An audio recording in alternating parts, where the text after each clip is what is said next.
So, hello everyone. I'd like to welcome our returning guests and again, welcome our new guests today.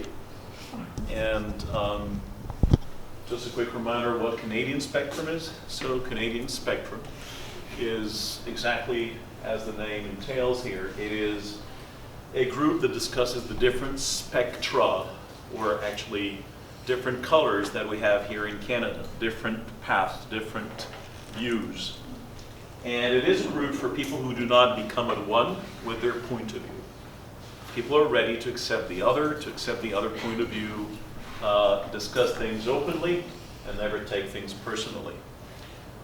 Okay, so last two sessions we discussed a very controversial issue, which was religion. We had it in sessions part 1 and 2.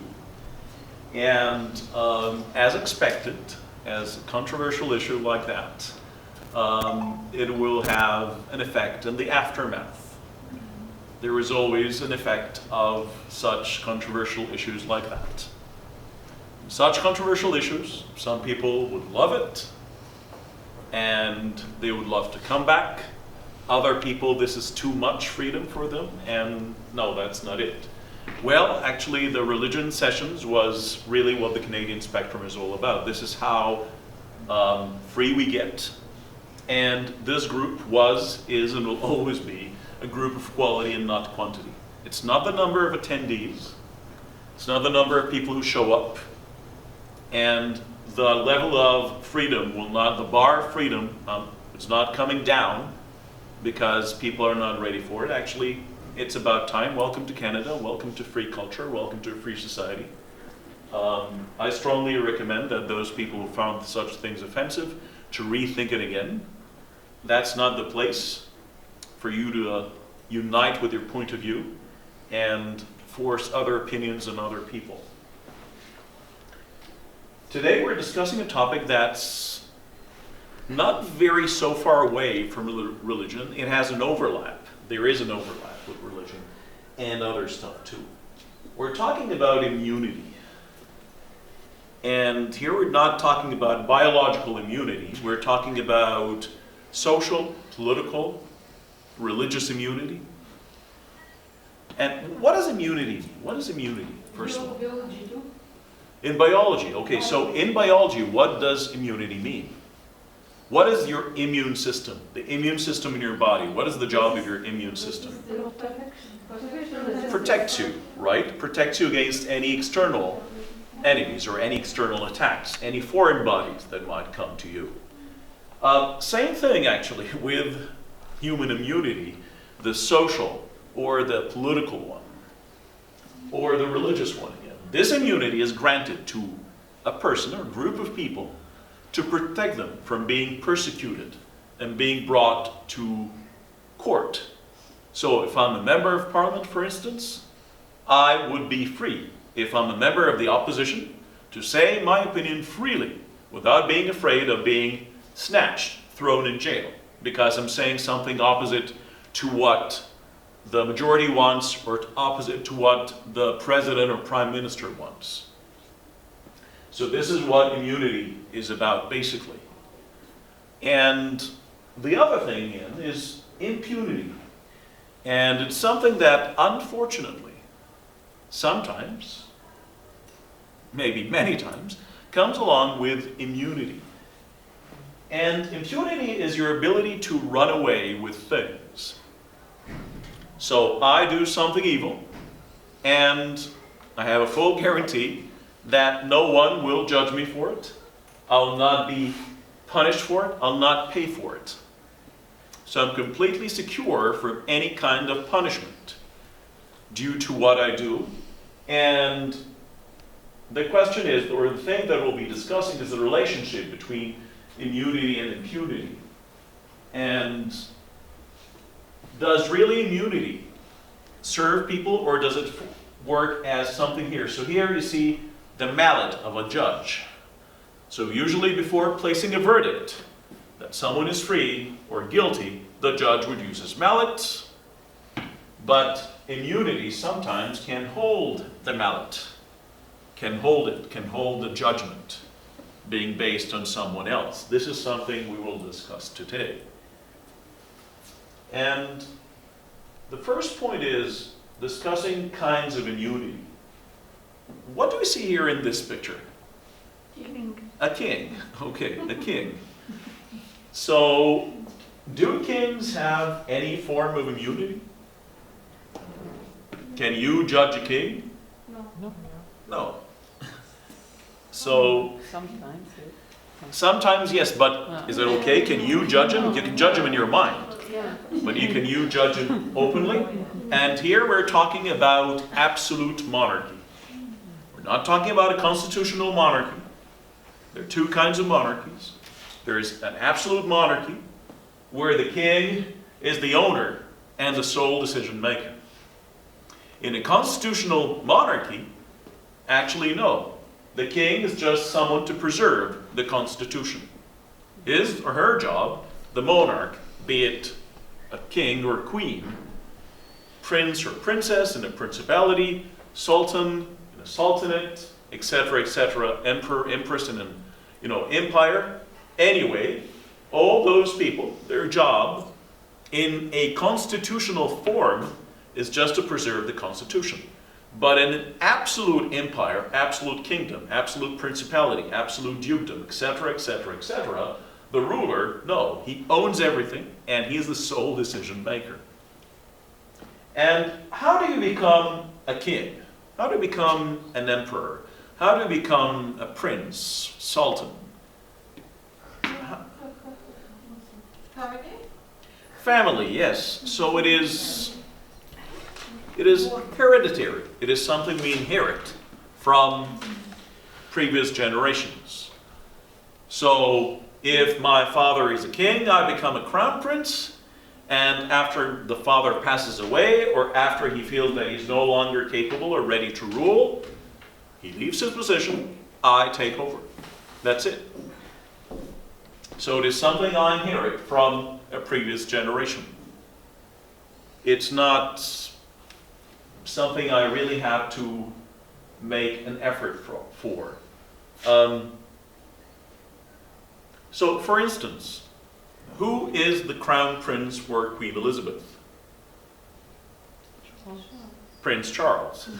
And who comes after Prince Charles? Prince William. Who comes after Prince William? Prince George. The little Prince George. So, very early on, you can know. From now, we know exactly the sequence. Who's next in line?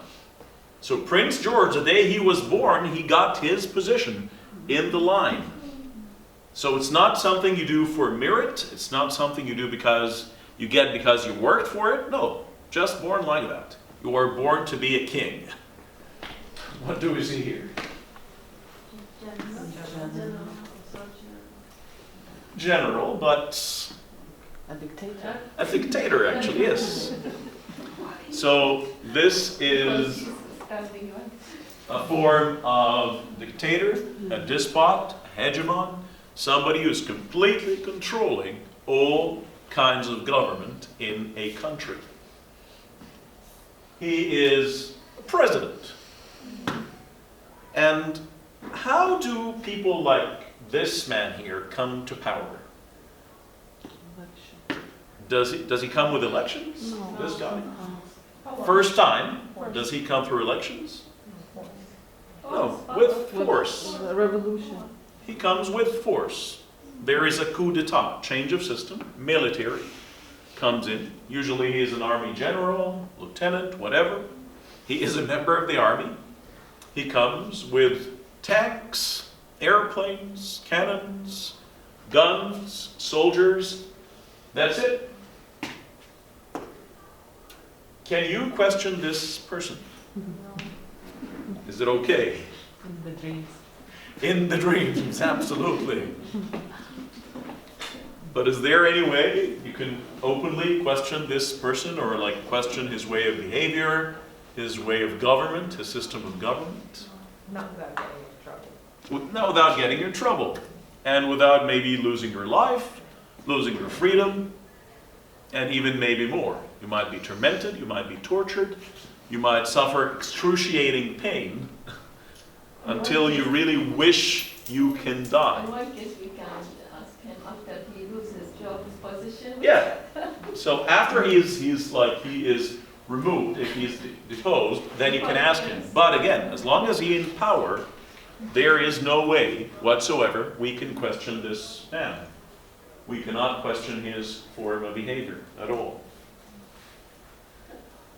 What do we see here? Who's this? Judge. He has a wig. He's not a judge. Yes, he has a wig like a Member of judge. Parliament. He has a wig. Yes, he's a noble. Yes, exactly. Nobility. Blue blood. It's nobility. So how do we become a noble? How do I become a noble? How do I become a member of nobility? Say that again. Family. Family, yeah. So it's something you inherit again. Yeah.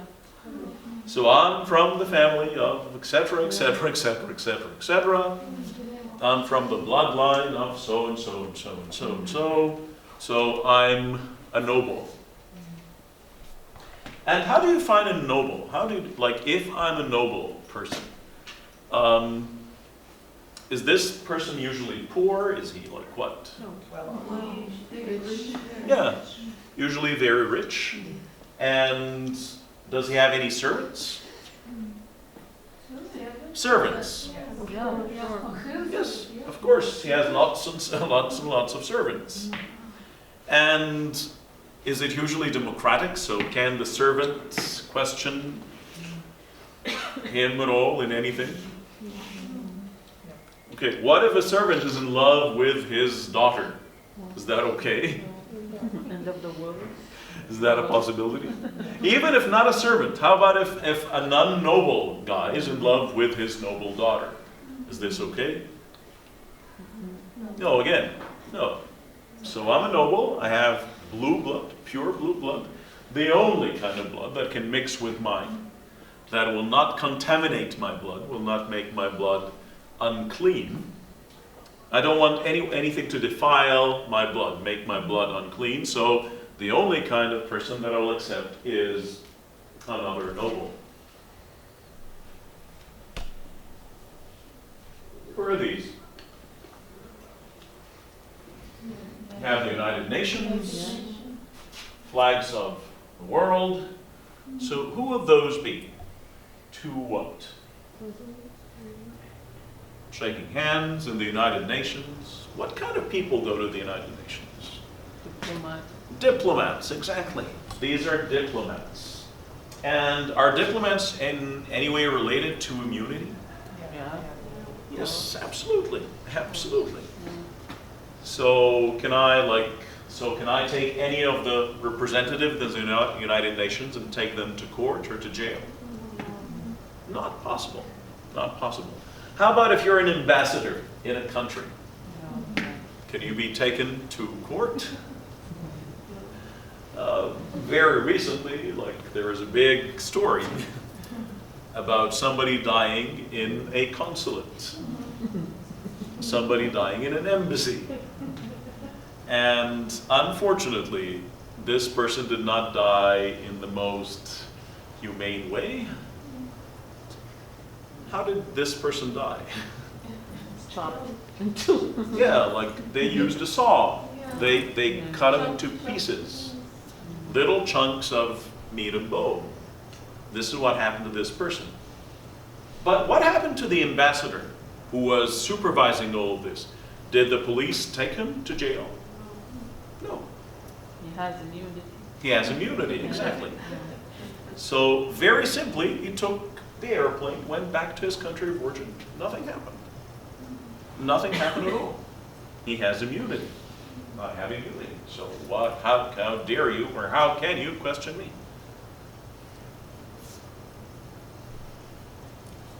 How about those people here?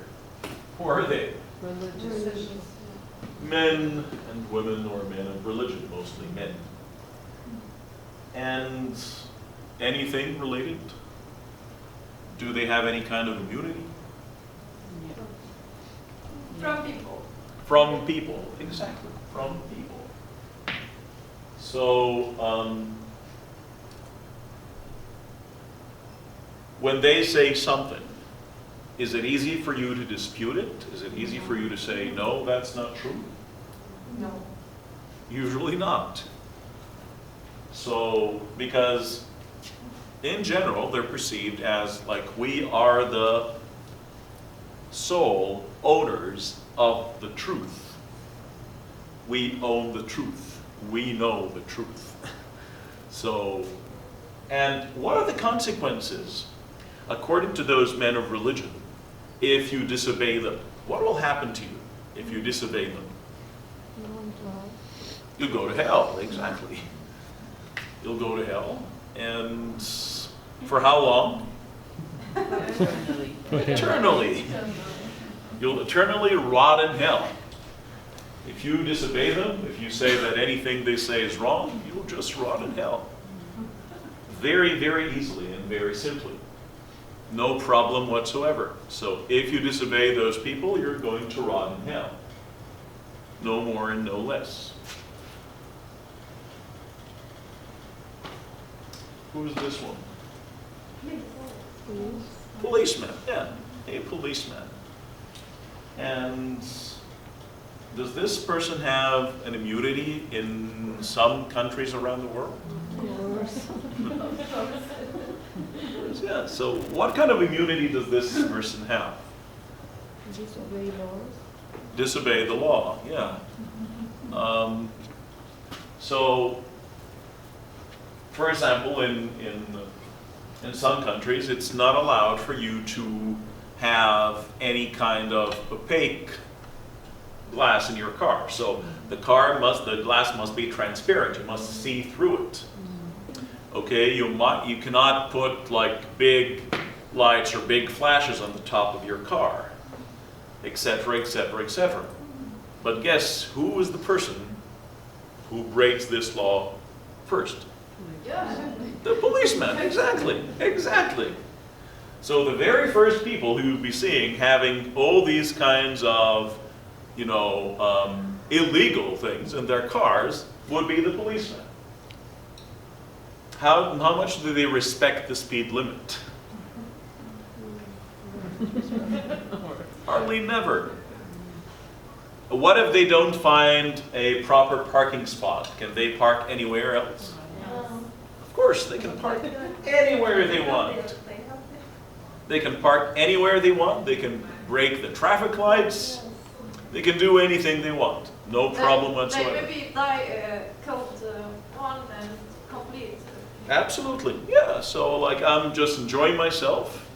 The night is young. I'm enjoying myself. Like I had a couple of drinks or so I can go with full speed in my car. If a poor man or woman are passing by, I can just step on them, carry on. I have immunity. All the people who control the law are my friends. They won't arrest me. They're all my friends. Nobody's going to arrest me. How about this man? A judge. With his very respectable wig, mallet. And does a judge have immunity? Is he immune? Absolutely. He has immunity because he's supposed to judge with whatever he sees true, and he shouldn't be punished for his judgment. But do some judges abuse this power? Yeah. Absolutely. Absolutely, all the time. They can abuse this power. They can use whatever, instructions he is given from top. Okay, so do this and don't do that. How about those? Members of Parliament. Do they have immunity?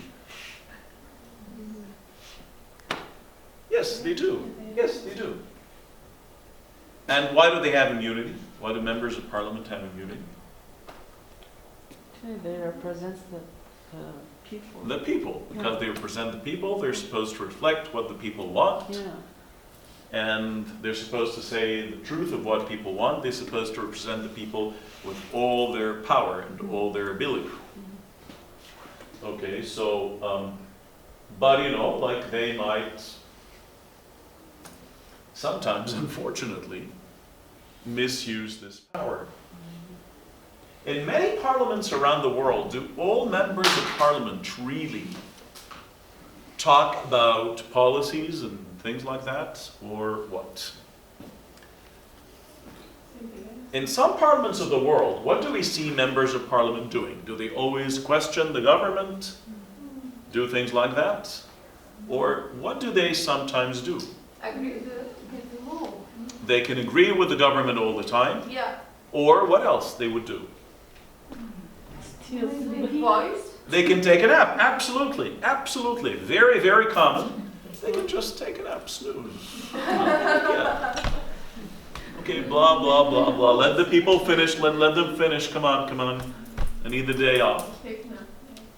And so why do they join the parliament again? So some of them just support the government, but what else? Who do you see in the parliament?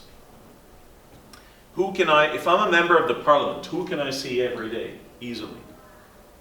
Business Not the businessman, president, or ministers, exactly. I can see the ministers. So I joined the parliament to be able to see the ministers every single day and to have them sign for me.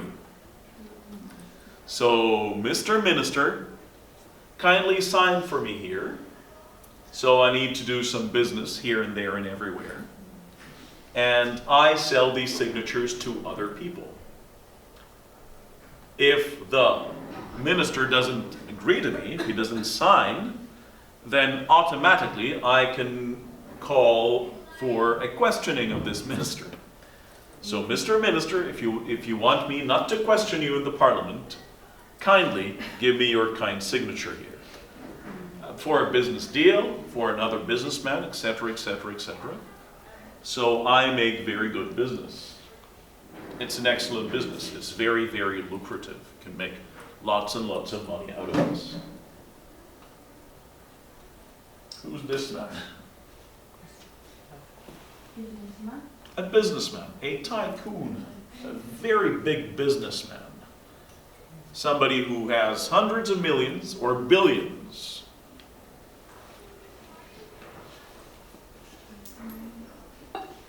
What happens when you are a tycoon? What happens when you have lots of money? Your money will protect you. Your money will protect you. Exactly. Money is an excellent way for protection. Is there any relationship between money and politics? Yes. Yes, absolutely. Absolutely. So, who's the president of the strongest country in the world today? He's a tycoon. He's a tycoon, exactly. He was a great businessman. So he was originally a great businessman, and through his great business, he was able to enter into politics. So again, there's a very, very strong connection. What else can you do with money? So money buys cars, buys palaces, and buys people. Thank you very much, exactly. So money can be used as a bribe. So if you're not so easy, I can just pass you something under the table, give you a nice gift, and everything is done. So if you don't want something if I want something done, I'll ask you, name your price, please. How much do you want? Okay, there you go. There's a good check, and it's done. No problem. It's over. Who are those people? Celebrities, exactly. Celebrities. So celebrities of singing, acting, sports, etc., etc. All these people are celebrities. Any relationship with immunity?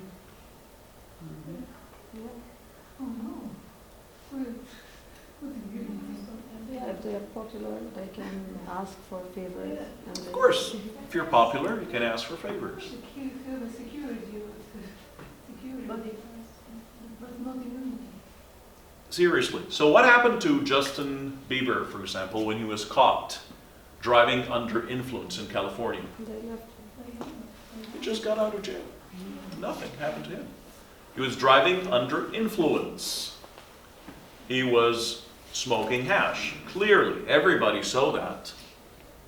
He was caught red-handed. He was caught with the hash. He went for one day, he went out the next day. Not only him, many, many of those people. Many of those people. Cristiano Ronaldo, he was accused of not paying his taxes in Spain. Did they take him to jail? No, nothing at all. He just left the club and went to Italy. That's it. That's it. You are a celebrity. People love you. People want to see you. People want to keep hearing your songs, watching your movies, watching you play soccer, basketball, boxing, etc., etc., etc. If you're put in jail, they will not enjoy this anymore. So if you're put in jail, you'll have thousands of people take to the street. Free our beloved, blah, blah, blah. And are those people rich? Yes. Yeah, sure. Absolutely, of course. Do they know kings, queens, presidents? Yeah. Of course. Of course. How important is art in a dictatorship? Does a dictatorship make use of art at all? Yeah, he used it. Yes. Used them. So like singers who sing for the president or for the king, long live blah blah blah, like yeah, we love you so much, like you know, our country was nothing before you came, and after it became something very, very great. Even players of soccer, so yes, we're doing this championship like this is the cup of President so-and-so. The cup of President so-and-so will be granted to this team. Movies again, about the life of the president or about the king and his previous parents, or movies that support the system of government they are having in this country. So of course, yes, absolutely. Always they say thank you for my president. Thank you for Absolutely, my president, my absolutely, country." absolutely. Many times, actually, for example, a soccer team can be called the team of the president. This is the team of the president. And thanks to the support of the president. They cannot support president. No. Yeah, they cannot, but what happens to you if you don't support the president? Will you play anymore in a dictatorship? No. No, dictatorship, no. Of course not. Of course not. Can you sing or act anymore if you're against the president? Of course not. You either stop or you either have to leave the country. You cannot stay anymore. You cannot stay for one day if you're not supporting the regime, the dictatorship. Okay, so this brings us to this very important structure of logos, ethos, and pathos. And this is something that human beings have been living with for years and years and years. And unfortunately, excuse me, just get a drink of water.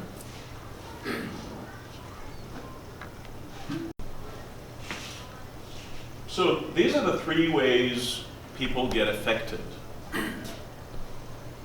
Logos, you get affected by logic, reason, proof, evidence. So if I want to prove something to you, I'll give you a study, I'll show you a graph, I'll do an experiment, something that your mind can understand. The next one, our friend here, is ethos. or credibility and trust. So ethos here very much means that who are you? Who are you? If ethos is my guide, what I care about is not what is being said, but who is saying it. Very important. The same kind of speech said by two people can have a standing ovation. We can stand and clap for them. If another person says it, they'll be booed at. It's mostly, who are you? I care mostly about who you are, not what are you saying. I don't care about the content, I care about who's saying it. Third one is pathos, emotions, values. Again, so playing on people's emotions. Playing on people's emotions. Having some people follow you because they personally love you, not because of the value you're giving them, but because there is personal connection to this person. And when dictators talk, what do they usually include in their speeches? So does a dictator ever say, I'm a dictator, I hate people, I support? He plays on the emotion. Yeah. Plays on the emotions, exactly. Plays on the emotions all the time. So I'm one of you, I grew up in this country, I grew up from a very poor family, and I feel for the poor people. Poor people are in my heart. I always do everything I can to support the poor people. You know, I served in the army before, I was ready to give my life to this country. I'm ready always to give my life to this country. I'll sacrifice anything for this country. Playing on your emotions. Playing very much on emotions. And this triangle here has been affecting our lives, still is affecting our lives, and I think will always affect our lives. Forever. It's something that is, unfortunately, that plays a very, very major role in determining our choices in the future. What are we going to choose in the future really depends very much on how much are we affected by the logos, ethos, and pathos. How much are we affected by these? How much do we care about them? How much, interest do we have in all those three? Okay, so this is the first part of our meeting today. We'll be going into a short break and then we'll be resuming. But after we resume, we'll be trying to think about each one of these points here and discuss together, can we live without immunity? Is that a possibility? That's the first question. And the second question, should immunity be temporal? Meaning that should it be timed or have a time limit? Or should it be just an infinite immunity? So these are the two things we need to discuss, and we'll be going back to each one of these slides again. So we'll be checking each one of those people. And do you think we should preserve and keep some kinds of these immunities without any checks or balances, without anybody checking on them? Or should we remove them all? Or maybe keep them all? I don't know. Like, this is something we'll be discussing. And the third and most important question, what does immunity do to our lives? What is the impact of immunity? Is immunity really a way to impunity? Is immunity a way to escape punishment or not? Okay, so we'll think about these. We'll go on a 5 minutes break and we'll resume. Thank you.